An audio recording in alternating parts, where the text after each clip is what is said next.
Зэвзгэн тэгэхээр боксингийн дараагийн парт маань ороход бэлэн болсон байна. Хэрэв өмнөх партаа үзэж ямжаагүй бол өмнөх партаа үзчихэд дараалал өмнөх партаа үзчихсэн бол лайк болон subscribe дараад шууд гол бичлэг рүү орцгоё.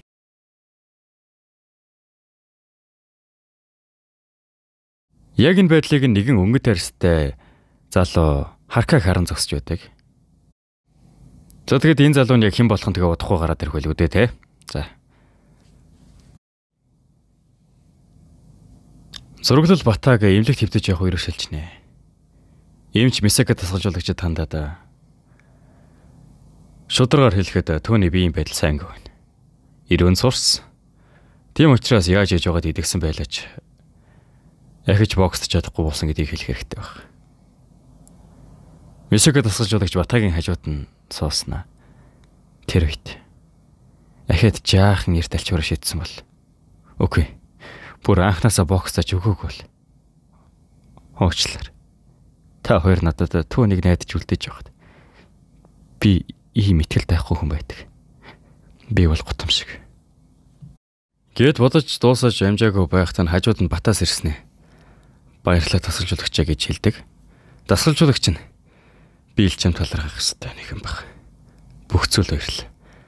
Бүх амьдрал дуусах юмтай. Гэхдээ амьдрал гэдэг холын гүйлтэнд байрандаа хөрөх хүртэл бүхний зориулсаар байдаг хүмүүст ихэмсэг гоо үцгэлэн оршдог гэдэгт би итгэдэг.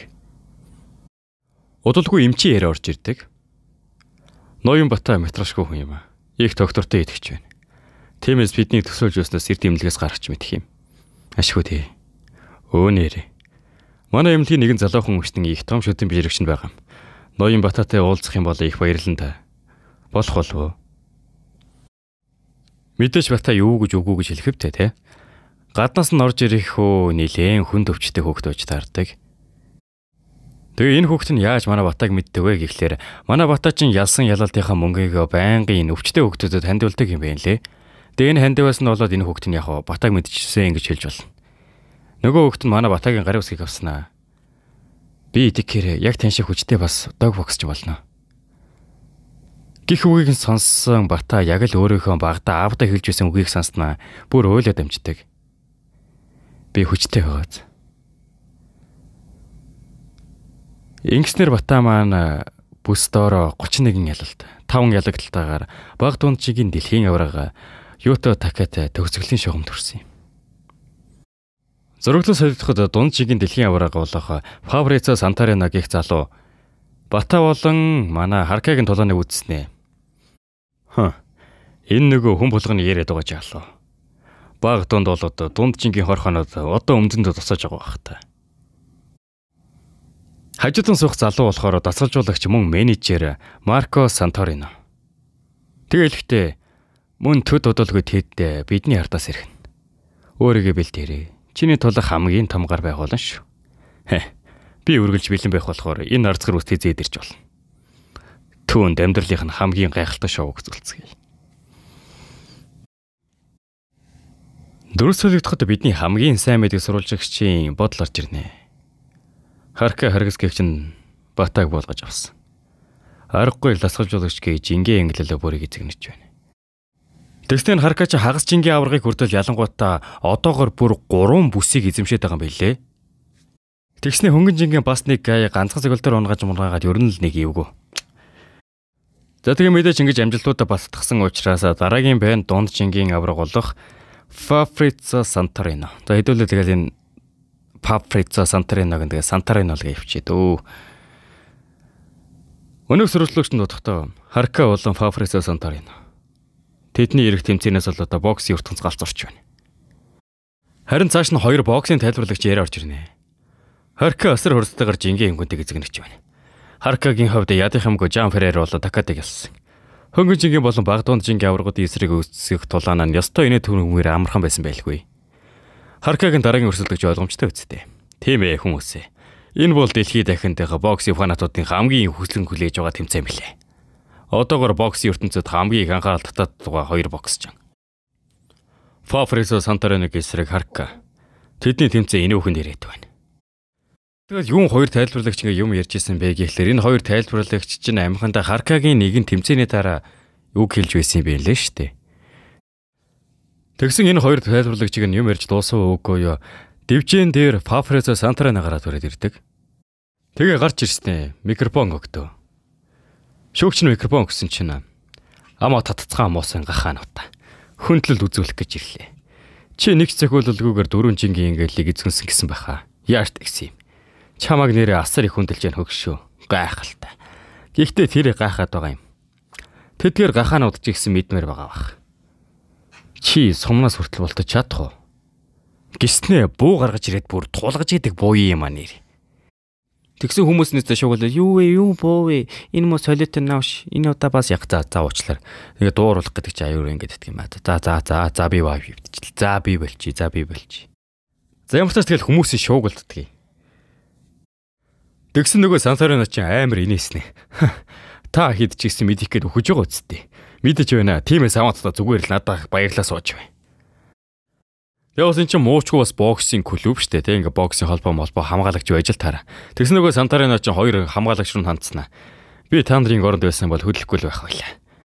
Гиснээ бууныхаа үзүүрийг Харкагийн нүүрэн дээр тулгаад барьчихдаг. Кэт толсолгч яг нэг тийм сүртэй сандраагүй гэсэн менежер нь бол тэр жишээ хөөх юмтай хөлс мөсөн цовоод нилээн сандраад тэгсэн яг гохоо дараал клик гэсэн юу гаруугүй юу дэрэн зүгээр тоглоом байсан байж таардаг. Бан тий. За тэгэл нөгөө хүмүүс нь зааж иймаар тогтоодохдоо яадг юм ингээл үзэгчтэн тэгэл бөөн шууг. Тэгсэн энэ Сантарена чинь бүр нилээн эвгүй гарч инхэн буу гаргаж ирснээ бүр ингэ буудаж идэг буу юм а тэр стадионд. Тэгээд дивжинээс яг буухтаа би чамаг дивжин дээр хууль ёсоор ална. Тиймээс чадаж байгаа дээрээ сайн зугаасаа тав. Зөрөглөө солигдоход Харкагийн баг насных нь хэсэгэн нэг флашлайт явсны дараа Харкагийн гэртээ менежер нь хурж ирснээ өршөөгөөрөө гэснээ хэсэг залуучуудыг оруулж ирээд гэрээг нь нэгжүүлж байдаг. Тэгэд яг юу болсон шалтгааныг нь тайлбарлахдаа дасгалжуулагч тэмцээн болох хүртэл биднийг чамтай хамт байхыг шаардсан. Одооноос эхлээд би хамгаалагч нар болон би чамайг 24 долоо ажиглах болно. Харкаар өдөн яагаад гихтэнэ? Учир нь чи өөрөө харна. Гэт хэлж дууссан үгүй гэрийнхэн гадаа нэг хонхыг нь дугааргаад үлдээсэн зүйлнэ гэсэн чинь зүгээр нэг муурны цогцос аваад хайцсан байдаг. Задгийн Сантарена ах トゥ ус буюу одоо манай Харкагийн дараагийн өрсөлдөгч нь болохоор нэлээд эвгүй гарууд юм байна лээ. Одоо юуг мэрий одоо тийм гач одоо мэдхгүй нэлээд хүн гарал гэж ойлгочих заа юу. Менежер нь хэлэхээр болохоор Марко Сантарена ах нь ялангуяа маш зайлтай. Өчигдөр дивжин дээр гарах түүний санаа байсан баг. Тэр бүх төрлийн бохор арга болоод айлгах таахдаг ашигладаг. Тэгж яж өрсөлдөгч нь дивжин дээр гарч ирэх үедээ ухаангүй санарсан байх болно. Гэсэн ч тэд бохор тулдахдаа гарамгаа байж мэдээч бид ч гэсэн тийм амар хүмүүс биш шүү. Одооноос эхлээд тэмцээн эхлэх хүртэл чиний идэж уух зүйл бүгд эхлээд надаар дамжина. Чамайг унтад цэрэг бэлтгэл хийх амарч байх болгонд би харж байх болно. Гэж менежер нь хэлж байхад нөгөө талд Францо Сантаренаг ах болох Марко Сантарена нь болохоор манай Харкагийн гэрт аль хэдийн камер суйрлуулж байгсан нөгөөдгөрөө манай Харкаг ажиглаа суугаад байж идэг. Менежер нь өргөдүүлэн хэлэхдээ тэмцээн аль хэдийн ихэлсэн. За тэгээд энэ манай Харкагийн дараагийн өрсөлдөгч нь бол нилээн хүнд гарал байж таарлаа л да. Тэгээ бохор аргатаагаас гадна дивжин дээрээ ч ихсэн нилээн хүнд гарч штэ. Бол цохин штэ цаа чинь. Хүчтэй цохин штэ. За. Зөрөглөл хэрэгэд Харкагийн гэрлөө шилжгээд бүр 10 камер 20 чагнах төхөөрөмж олдсон байж таардаг. Өмнөний дунд жингид Сантаренагоос өмнө нь Чаба Урус гих нилээн хужирхэг дунд жингийн авраг байдаг байсан юм байж. За тэгээд Чаба Урус гих дунд жингийн авраг нь бүх цаг үеийн хамгийн шилдэг дунд жингийн авраг болох Боб Норристэй энэ тэнцвхүүс хүчирхэг нэг юм байсан байжээ. За тэгээд Боб Норрис нь болохоор та хэрвээ санаж байгаа бол энэ Боб Норрис гих чинь нөгөө боксийн тулгааныг тайлбарлаад байдаг тайлбарлагч шүү дээ. Тэгээд Боб Норрис нь болохоор Кэйд дасгалжуулагчийн шав юм байна лээ. За тэгээд энэ гайхалтай дунд жингийн авраг болох Боб Норристэй энэ тэнцвхүүс залуу уг нь гарч ирсэн чинь Сантарена гарч ирстэй юу ч болоогүй юм шиг дивжин дээр буулгаад авчихсан юм байна лээ. Тэгэд яагаад тийм амархан тэнг хожигдсан бэ гэхлээр Чаба нь болохоор хурц нойр булжирхан өргөслөөс болоод эрүүл мэндтэй анхаарч чадаагүй улмаас ялагдсан байдаг. Мөн стресс хоширдол болоод сэтгэл хөдлөлөө өдөрдөж чадаагүйгээс болсон. Тэр дивжин дээр гарч ирэх мөчөөс эхлээд өөрийнхөө тулдаж чадаагүй. За тэгээ менежер нь хэлгээд байгаа санаа болохоор Харкаг болгороо чи дан гац хүчнээсээ илүүгээр сэтгэл зүгээрээ хүртэл түүнтэй тулдах ёстой гэж одоо хэлээд байгаа байхгүй юу? Тэгэхээр яхна Сантариан ганцхан биеийн хүчээс гихээс илүүтэйгээр сэтгэлийн хүчтэй хийгээр хүртэл тулалдаг боксч байж таарж байгаа байхгүй юу? За тэгээд энэ хүрээд энэ удаагийн партиг өндөрлүүлж байна. Тэгэхээр дараагийн бичлэгийг илүү хурдан авч үзье хүсвэл лайк болон subscribe дараад илүү хурдан авч үзье хүсвэл доорх тансруу доношин хийж биднийг дэмжээрэй. За тэгээд дараагийн бичлэгээр уулзтлаа. Түр баяр та.